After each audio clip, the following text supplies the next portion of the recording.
but it is not important to double it. یا هندیان تاسو ګورئ هندیان څه رقم but it is not important to double it. ګورئ نن به ته ډېر یو ستر حقیقت ووایم د انګلیسي معنا دا نه ده چې تاسو د انګریزانو په رقم باندې سپیکینګ وکړئ انګریزانو په رقم باندې وغږېږئ چې مطلب موږ ټول عمر په دې باندې مصرف کو دې باندې تیر کو شاګرد ته وایو چې د هلو په ځای ووایي چې هلو او ته وایو چې د ګاډ بلیس یو په ځای باندې ووایي چې ګاډ بلیس یو اوسئ د پرننسیشن د ژبې یوه برخه ده چې ته په کونج کې ډېره عادي ولرې نور انګلیسي دا معنا نه ده چې ته صرف ټول فوکس او کلونه ستا په دې باندې تیر شي چې ته شاګرد ته صرف د یو کلمې پرننسیشن ووایه چې دا رقم تلفظ کوه دا رقم یې مه وایه دا اکثره تاسو ګورئ فارسي زبان خلک چې دي زموږ ستاسو فارسي زبان رونه او خویندې هغوی څه رقم انګلیسي وایي هغوی but it is not important to double it یا هندیان تاسو ګورئ هندیان څه رقم but it is not important to double it خو بیا هم تاسو دغه خلکو بیکګراونډ وګورئ په انګلیسي کې په نړیوالو ازموینو کې لکه ټوفل آیلس یا نور ډولنګو لینګویج سرټ یا نور چې کومې نړیوال امتحانونه دي په دې کې ټاپ نمرې همدا خلک وړي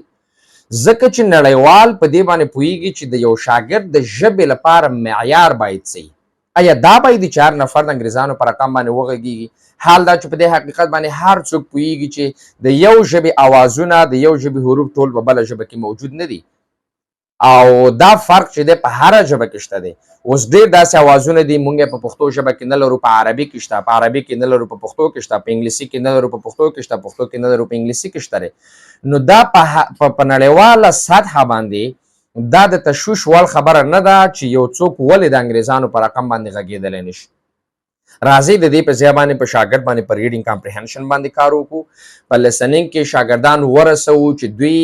هر رقم انګلیسي واوري که هغه امریکن وي که هغه برټش وي که هغه انډین وي که کینیډین وي اسټریلین وي دوی به پوه شو هدف ته واخلي دغه رقم په رایټینګ کې شاګرد ته موږ دا وښایو چې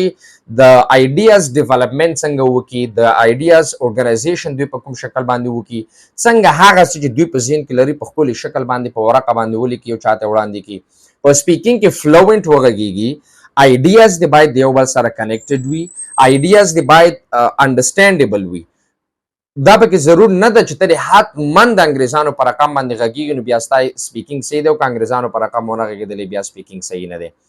راځئ هغه څه باندې کار وکړو چې هغه په ریښتینې معنا سره د یو شاګرد لپاره ضروري دي د شاګرد لپاره مهم دي چې تاسو ته ما مثالونه درکړل د پرننسیشن دا هم ښه خبره ده چې یو نفر داسې پرننسیشن داسې اکسنټ ولري لکه څنګه چې خپله د انګریزانو په رقم ده خو اکثره تاسو کتلي چې انګریزانو په رقم انګلیسي وایي آیډیاز ډیولپمنټ یې بیا ګډوډي دوی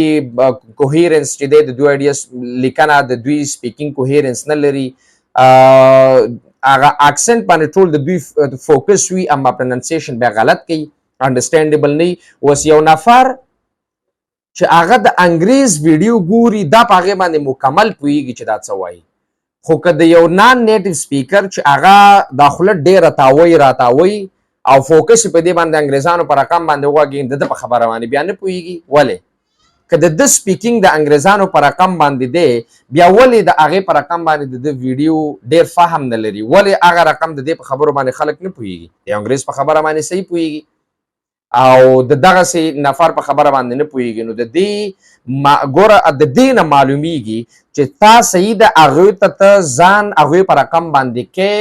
خو دغه پرننسیشن ستا صحیح نه دی کنیکټډ سپیچ ستا صحیح نه دی ځکه ستا دغه خبرې انډرسټینډیبل هم نه دي نو په ځای د دې چې مونږ ټول کلونه او د خپل ټول وخت په دې باندې مصرف کړو چې یوازې فوکس زمونږ په پرننسیشن باندې